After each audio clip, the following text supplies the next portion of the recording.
Hello, everyone, and welcome to ADAA's webinar, Courage Over Confidence, Helping Anxious Athletes Learn to Manage Performance Doubts and Fears. My name is Jolie Busby, and I'm the Education and Training Manager here at ADAA. I'm pleased to introduce our speaker, Dr. Mitchell Greene. Dr. Greene is the owner of Greene Psych Clinical and Sports Psychology, a boutique private practice located in the suburbs of Philadelphia. Dr. Greene is a leading licensed clinical and support psychologist whose success over the past 15 plus years is his ability to tailor personalized solutions to his clients' problems.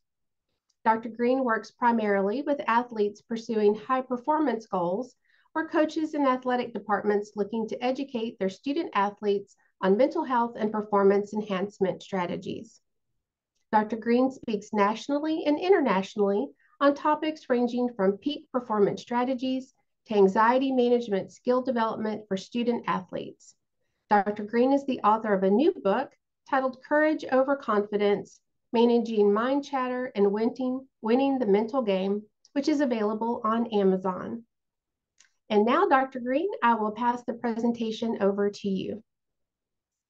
Thank you so much, Jolie, and thanks to ADAA for giving me this opportunity today. I'm going to take a second here and hopefully just a second to share my screen and get this started. So as Jolie mentioned, I've spent really my entire career working with athletes, and it's what I call what I do in many cases isn't sports psychology, but clinical sports psychology, because the kinds of athletes that come knocking on my door are performing at a high level, but are reached a point where their anxiety, or what I will term mind chatter, which I'll explain later, starts to interfere with their ability to perform at the levels they know that they're capable of. And I think it's really important for these athletes to have a place that they can go where they know that their therapist understands not just psychology, but understands really the life and lifestyle of a competitive athlete. And so that's really who my clientele are. Anyone from a young junior competitor all the way up to a college elite and Olympian and professional competitor. Whether we're talking about their performance-related woes, or we may be talking about some of their off-the-field mental health struggles, or in many cases, both. I like to say I'm ambidextrous as a clinician. I can both talk sport, I can talk mental health, and athletes know that, and I think it makes it a great place for them to come to talk about their doubts and fears.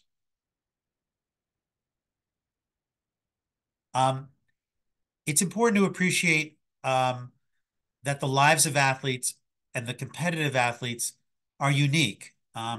Even those who might be young, 10 years old, maybe even a little younger or just a little bit older, even starting at those ages, the lives of those athletes can become very complicated and involved much faster than anybody necessarily wants them to be.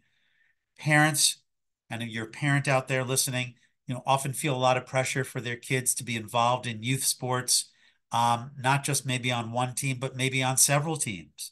There are now travel teams and club teams for elementary school age kids, or a little bit past elementary age school.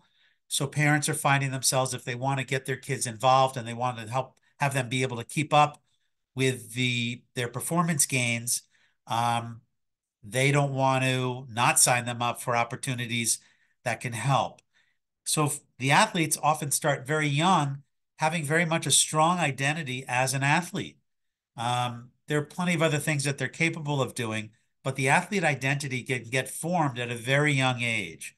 And I'm saying this now because later we're going to be talking about sometimes when your athlete identity is so strong and arguably too strong, it could also contribute to the mind chatter and the anxiety that comes along with your performances.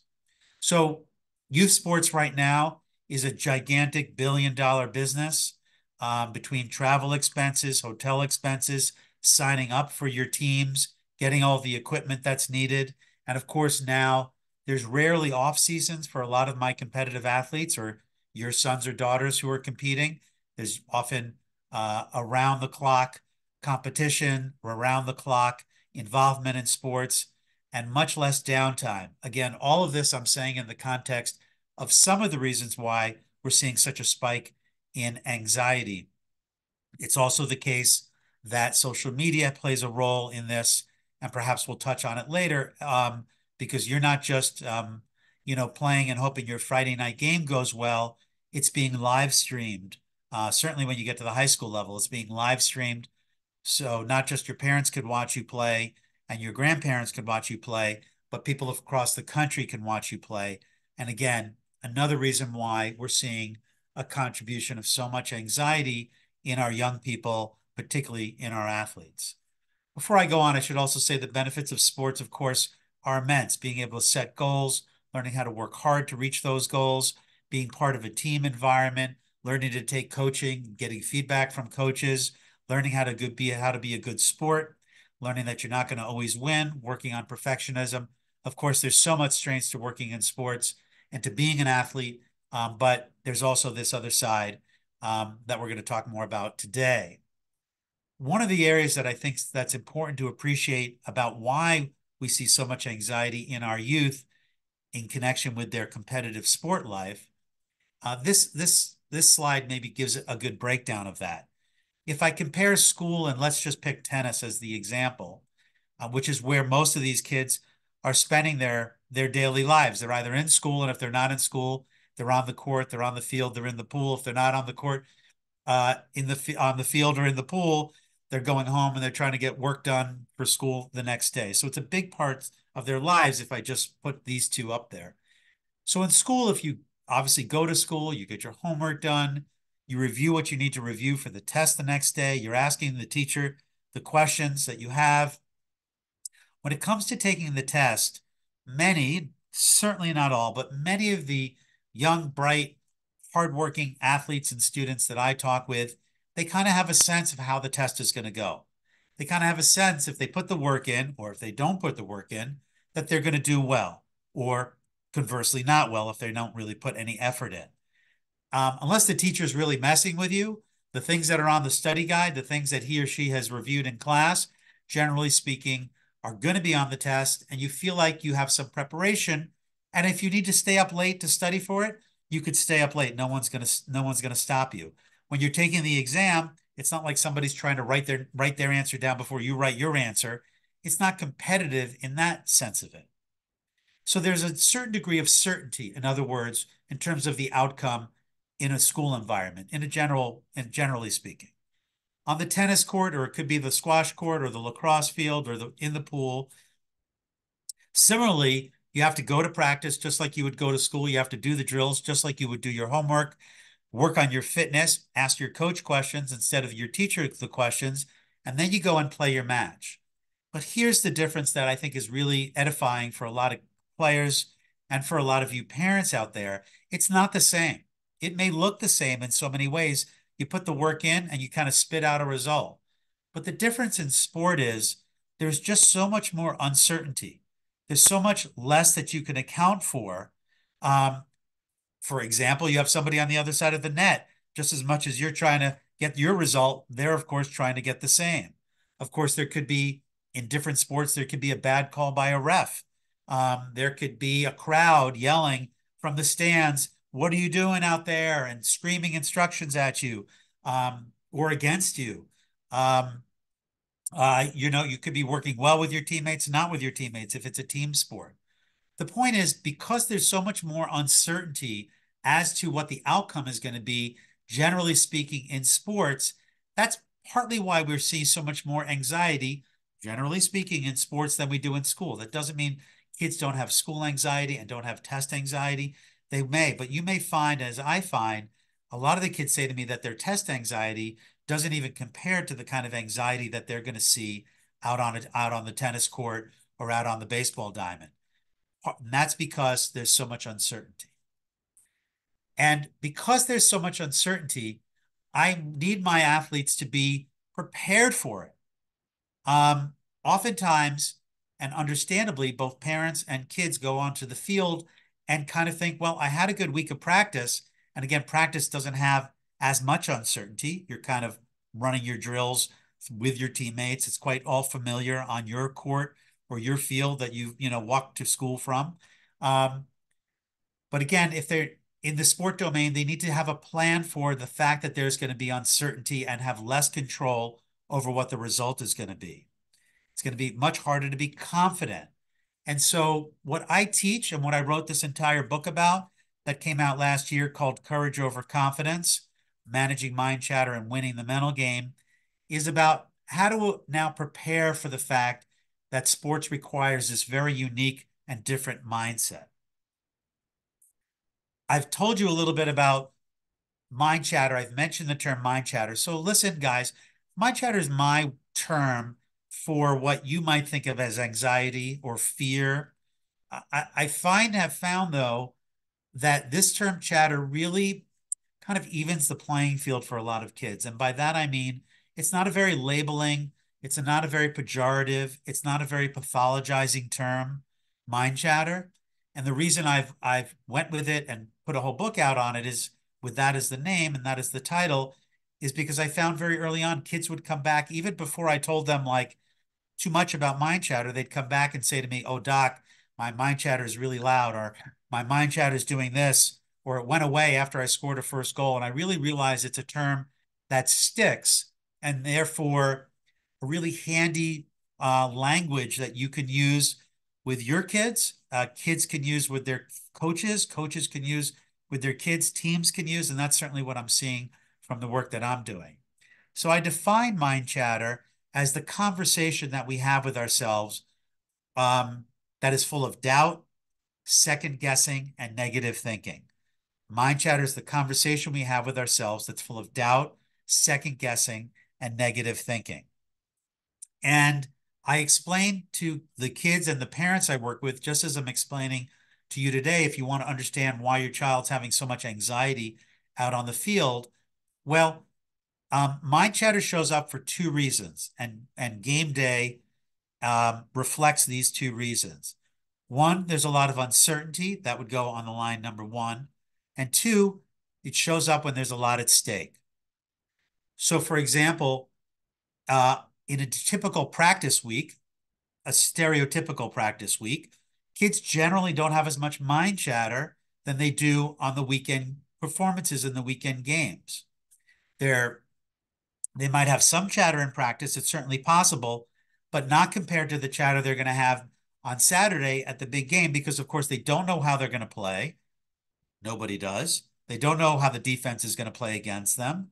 And the stakes for these kids, as I opened up tonight's presentation with, the stakes for these kids has gotten bigger and bigger and bigger. They've become outsized. I'm going to talk about that in a little bit.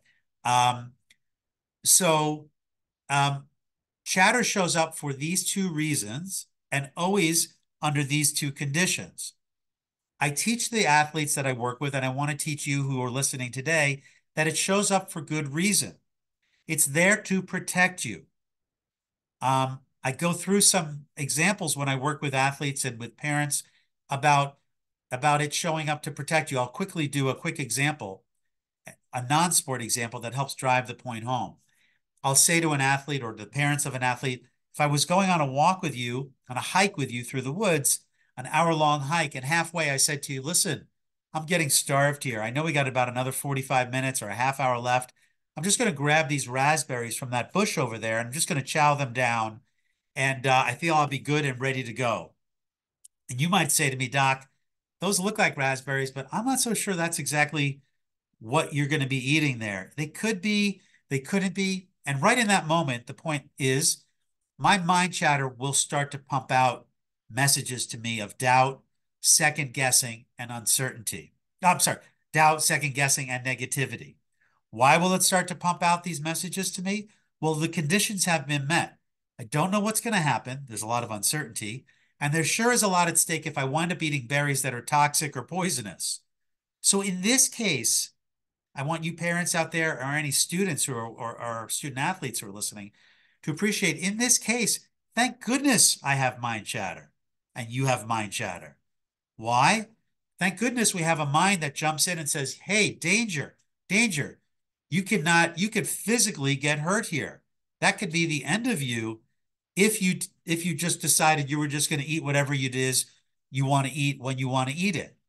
So there in certain situations, I want to drive the point home. Our chatter is there to protect us. And again, in my example here, thank goodness it's there. But needless to say, on the sports field, it's totally unhelpful. But it still will go on duty on the sports field, trying to get you to think about all the things that could happen to you. It's doing its job. And it seems very counterintuitive, and my approach is very counterintuitive, but stick with me if you will. So typical high performance chatter from an athlete could be that my life is going to be ruined if I don't make the A team. The chatter might say, as he or she gets ready for or they get ready for their performance, what if I'm letting everyone down? What if I'm not making people proud? What if I'm really going to mess up just like I did the last time? What if you know, what if I keep thinking so negatively and that just, keeps me stuck in this loop? What might my coach think? What might my parents think? And one of the things I teach the athletes is notice how your mind is focused on what might happen to future you, and it's worried. And again, that's the protective device at work. Again, just like with the berry example, thank goodness our mind is sort of wondering about us, but of course it's totally unhelpful. But this is where I've introduced this concept of a very acceptance-based approach. So I don't want my kids, when they hear that chattery voice about, oh crap, what if I blow it again?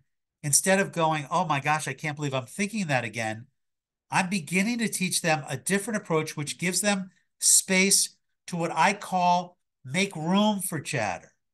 Again, this is very counterintuitive. We often operate under the guise of, I can't have any negative thoughts. There's no way I can play well if I'm not thinking uber positively. Again, my whole book turns that whole notion on its head and why positive thinking isn't all that it's cracked up to be. But the point here is that you learn to make room for it. We actually teach our athletes, I actually teach my athletes, how to expect that negative chattery voice from the last slide to show up hours before the game, nights before the game, during warm-ups of the game. I actually say to them, you could probably tell me on a Tuesday what your chatter is going to say to you on Saturday, because kids have become so familiar with it. So when I say up there, I appreciate that you don't show up alone to your competitions. What I'm referring to is you show up to the match and so does your chatter. You're looking to do the best you can and really hit that forehand and really go for your second serve. And as I've hopefully highlighted here today, your chatter has this other agenda. It's interested in all that could possibly go wrong in the spirit of protection because it doesn't want to see you get hurt. Hurt in this case is sort of psychologically hurt, embarrassed, disappointed. The biggest thing I hear from my athletes is it doesn't want to see you not meet expectations. You're known as a good tennis player. You're known as a good soccer player. But I want everyone to appreciate, and those who work in the field of childhood anxiety will appreciate, we're not just talking about getting a little worried when we're talking about chatter.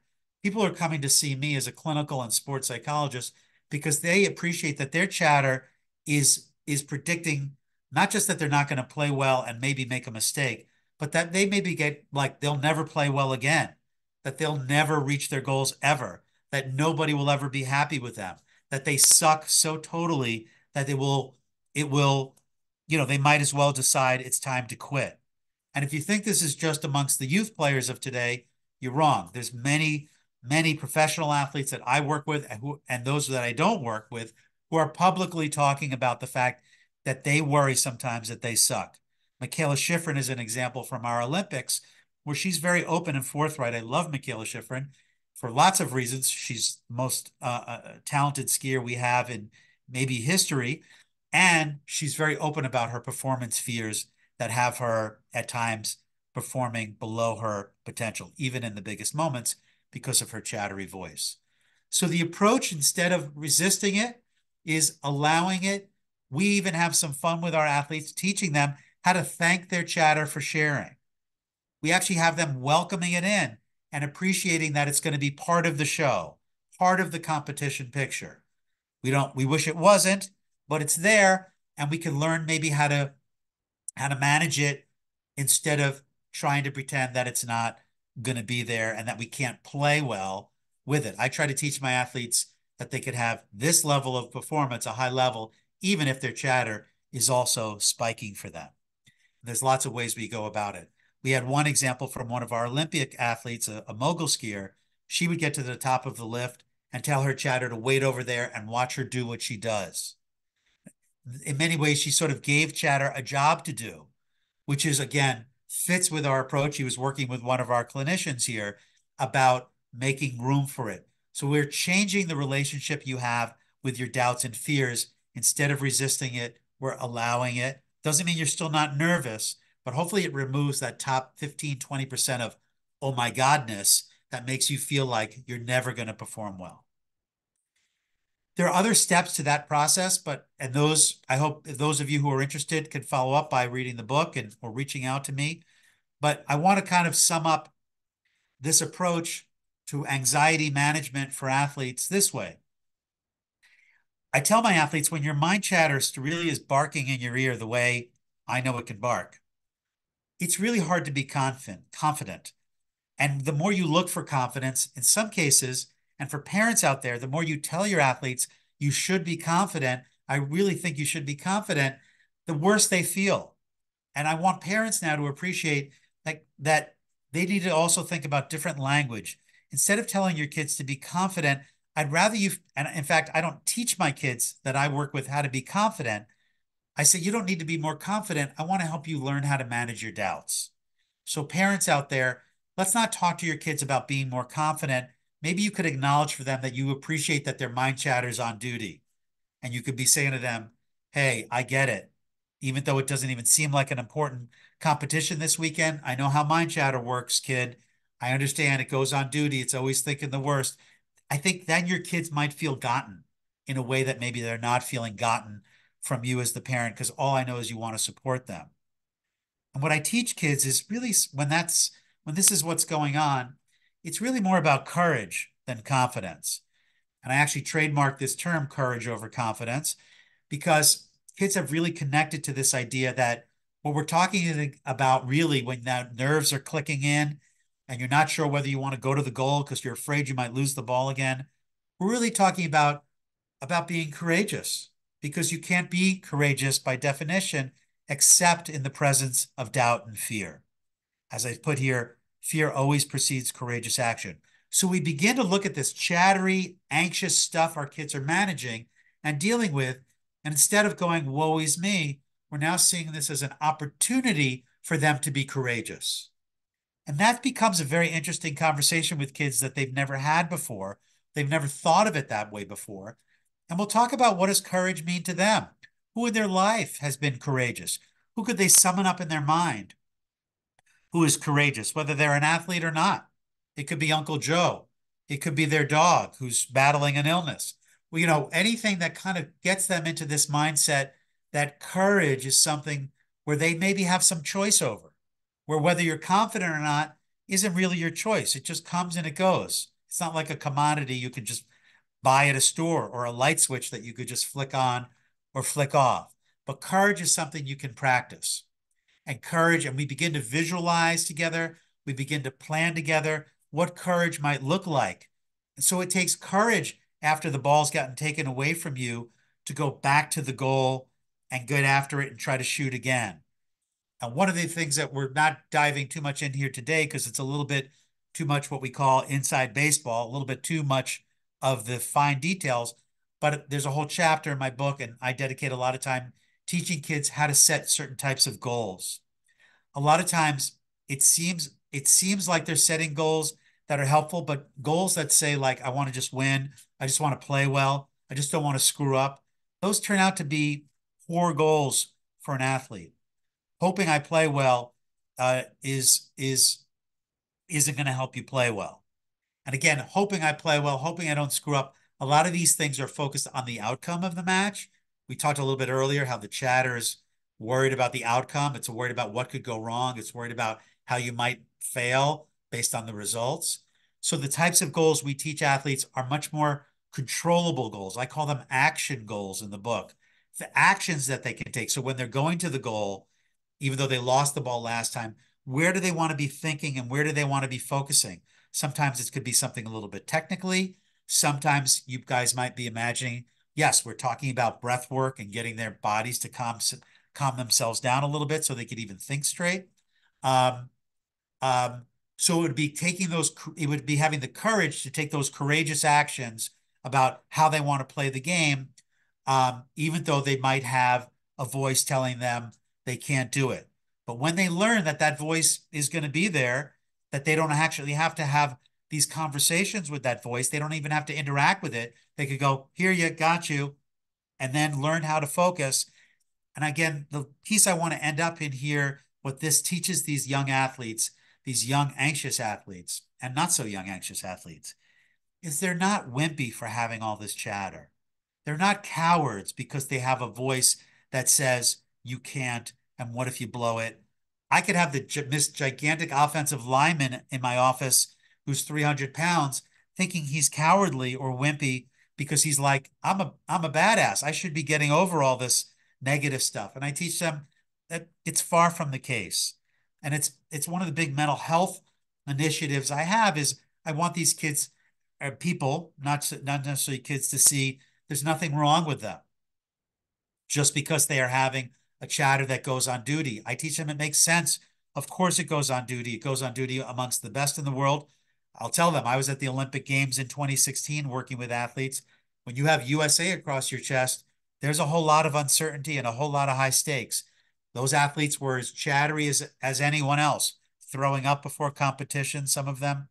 So again, normalizing the experience, telling them they don't need to be confident, having them focus on particular goals, and getting them to see that this is really more about summoning some courage that I know is in them, but maybe they're not so sure yet. And then we try to rehearse this in practices and other opportunities through visualization. And this is very much what we would call an acceptance-based approach. Some of you might be thinking, for the therapists out there, this sounds a little bit like acceptance and commitment therapy. Absolutely. There's aspects of this that are borrowed from there and other mindfulness or Eastern techniques. But I have found this has made a world of difference with athletes in helping them not just feel better about themselves, but hopefully having them and often having them feel like they can perform better because we understand, as we talked about earlier, how much time, energy, money, they have been putting into their sport, and they have such big goals that if I can help them reach them in this way, um, it's both exciting for them and very rewarding for me. So that concludes kind of my formal presentation. I know Jolie is still there, and maybe some questions, Jolie, are floating through your mind here. Yes, thank you. I actually do have a few follow-up questions. The first one is, do you ever talk to your athletes about mind chatter they may have outside of sports, like at school or with their friends? Yeah, in fact, giving examples to young people about mind chatter off the playing field is often a great way to connect with them because I could give an example of there's a group of people at a lunchroom table in the cafeteria that maybe they play on your team, maybe you've heard from someone that they're really cool and you kind of want to hang out with them, but there's that chattery voice and they're like, oh yeah, that says, what if they blow me off? What if I show up and I sit down and they all turn their heads and look away from me? What if someone actually tells me, get out of here? Right? The chatter is focused on the worst possible scenario.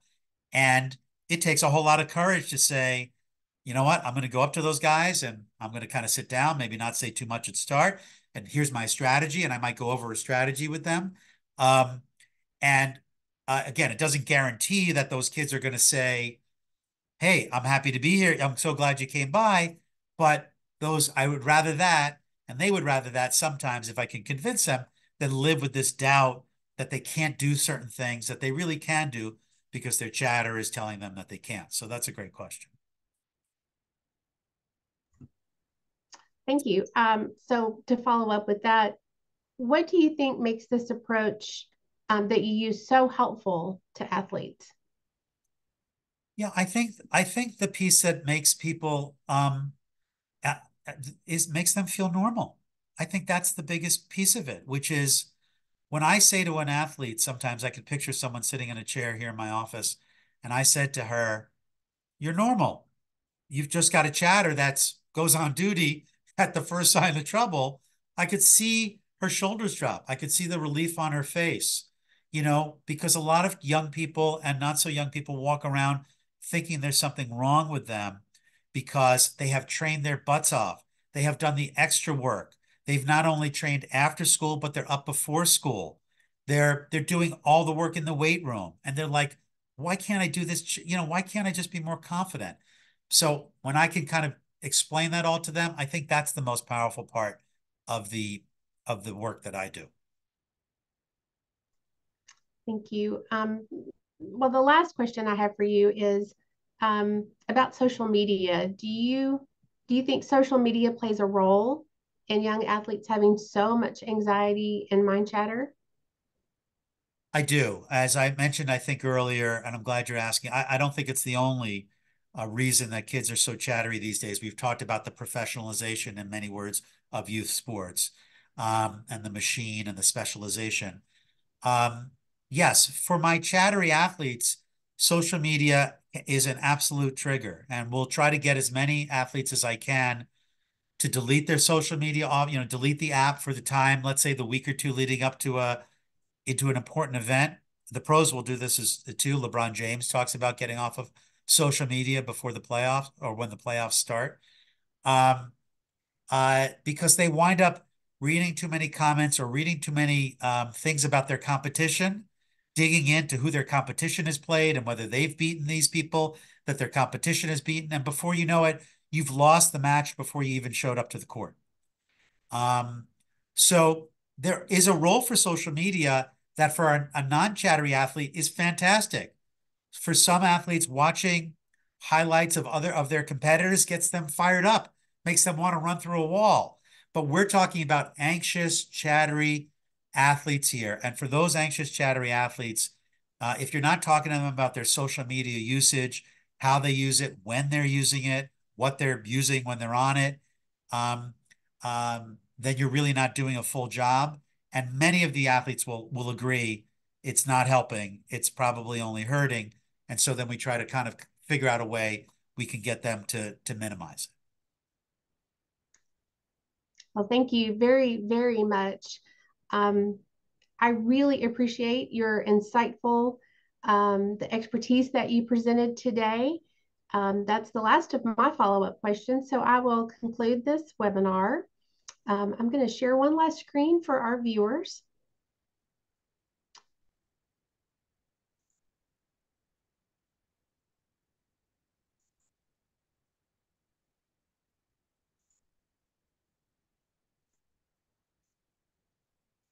So thank you everyone for joining us today. I would like to thank again Dr. Mitchell Greene for sharing this very insightful and helpful information today. Um, a little bit about ADAA.